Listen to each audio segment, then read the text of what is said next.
Hey, what's going on? It's your boy BT, and I came here to talk some boxing with thousands of True School Sports subscribers. Now, this is the official post-fight review for Jarrell Miller versus Bogdan Dinu on the Zone. I just got done watching it. Jarrell Miller stops Mr. Dinu in the fourth round. Not a whole lot of not a whole bunch of rounds, but I think there was a little bit to dissect. Let's start with Dinu. We knew Dinu coming in was an undefeated fighter. There wasn't a lot of footage on him. There wasn't a lot that we as the public or the boxing fans knew about Dinu. But overall, you see him. You saw in the first round, you saw his jab. You saw some movement. You saw him even land some nice body shots to Jarrell Miller early on in that first round. And he looked really good in that first round. But the first two rounds, I would definitely say, even when Dino was having success, when he was moving, when he was jabbing, when he was using his height, when he would occasionally step in and throw those hooks.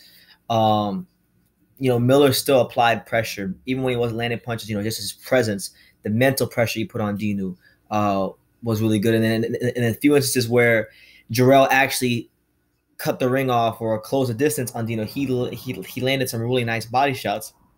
And you just saw from the first round to the fourth, Jarrell Miller slowly but surely and very systematically just break down Dinu. And I just thought overall it was a very good performance. If you look at Jarrell Miller's last two fights, once against Adamic, once against Dinu in the two fights in the last 50, 60 days, he's gotten two stoppage victories, and I think this is actually good for Jarrell Miller. Granted, Adamic is past it.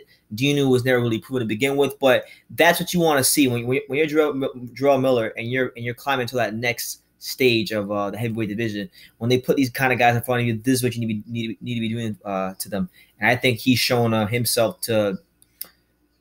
He's improving. What these fights do not only does it show your level as a fighter, but it keeps you busy, keeps you fresh, and it keeps you.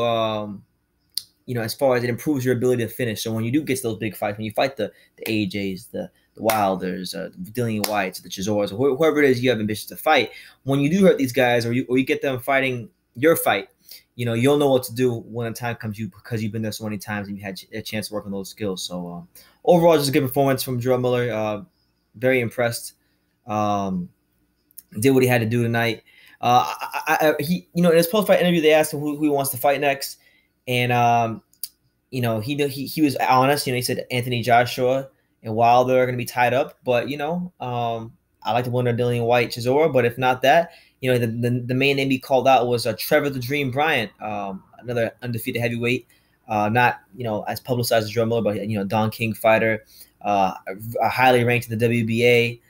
So Miller is not stupid. He knows that a win against Bryant will get him in line for a Joshua fight, and that's a fight that I talked about quite frequently in the past, because these two guys, they trained here in South Florida for a time at the Heavyweight Factory. Both are very good friends with Shannon Briggs. So that's a fight that maybe DAZN, Eddie Hearn, and all parties involved want to look at.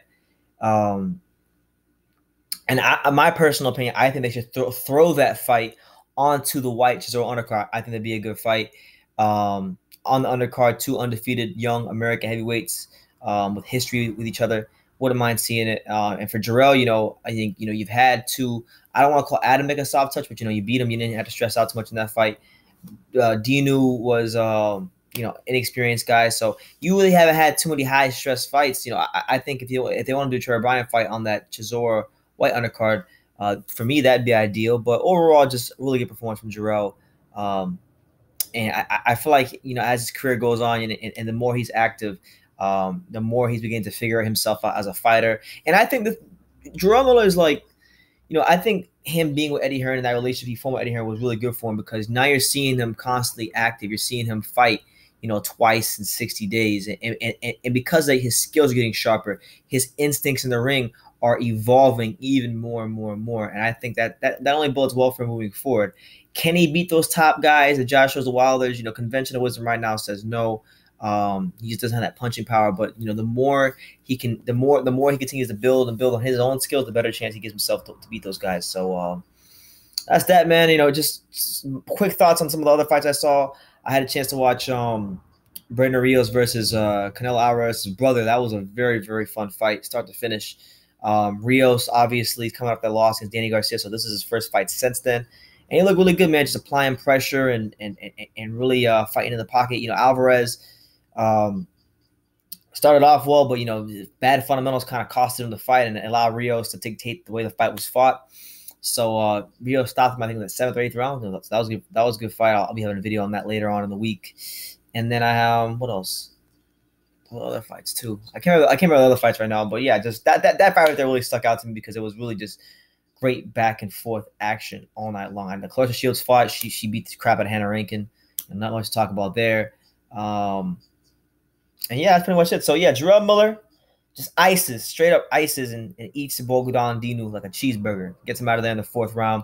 Really good performance, really good combination. He finished. He went double left hook to the stomach, came up with the uppercut, and then came with the hook and eventually got him out of there. So just really mature performance by Jarrell Miller. That's the word we use, mature performance. And yeah, so for those who had a chance to watch, let me know what you guys think about Jarrell Miller's performance against Dino. What did you make of it? Were there any weaknesses, strengths that you see in Jarrell in that fight? And, who do you want to see Jarrell Miller fight next? Let me know in the comments down below. Take the time to subscribe. And like I say in every single video, you can love me or you can hate me, but I'm just a kid from Daniel. So until next time, take care, guys.